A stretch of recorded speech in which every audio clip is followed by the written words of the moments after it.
susunod na programa ay rated PG. Patnubay at gabay na magulang ay kailangan sa mga batang manonood. Ang susunod na programa ay rated PG. Patnubay at gabay na magulang ay kailangan sa mga batang manonood. Ang susunod na programa ay rated PG. Patnubay at gabay na magulang ay kailangan sa mga batang manonood. Ang susunod na programa ay rated PG. Patnubay at gabay na magulang ay kailangan sa mga batang manonood. Ang susunod na programa ay rated PG.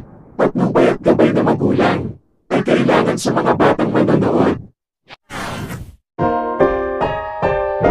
Ang susunod na programa ay rated PG. Patnubay at gabay na magulang ay kailangan sa mga batang manonood. Ang susunod na programa ay rated PG.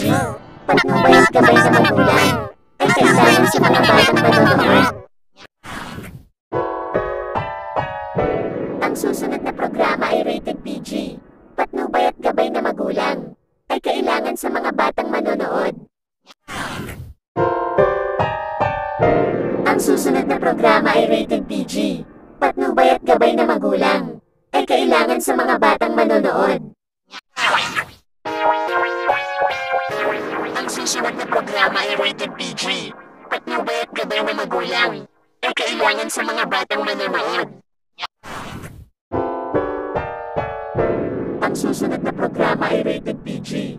Patnubay at gabay na magulang ay kailangan sa mga batang manonood. Ang susunod na programa ay rated PG. Patnubay at gabay na magulang ay kailangan sa mga batang manonood. Ang susunod na programa ay rated PG. Patnubay at gabay na magulang ay kailangan sa mga batang manonood.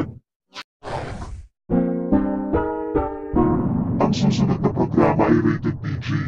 Patnubay at gabay na magulang ay kailangan sa mga batang manonood. Ang susunod na programa ay rated PG. Patnubay at gabay na magulang ay kailangan sa mga batang manonood. Ang susunod na programa ay rated PG. Patnubay at gabay na magulang ay kailangan sa mga batang manonood. Ang susunod na programa ay rated PG. Patnubay at gabay na magulang ay kailangan sa mga batang manonood. Ang susunod na programa ay rated PG. Patnubay at gabay na magulang ay kailangan sa mga batang manonood. Ang susunod na programa ay rated PG. Patnubay at gabay na magulang ay kailangan sa mga batang manonood. Ang susunod na programa ay rated PG. Patnubay at gabay na magulang ay kailangan sa mga batang manonood.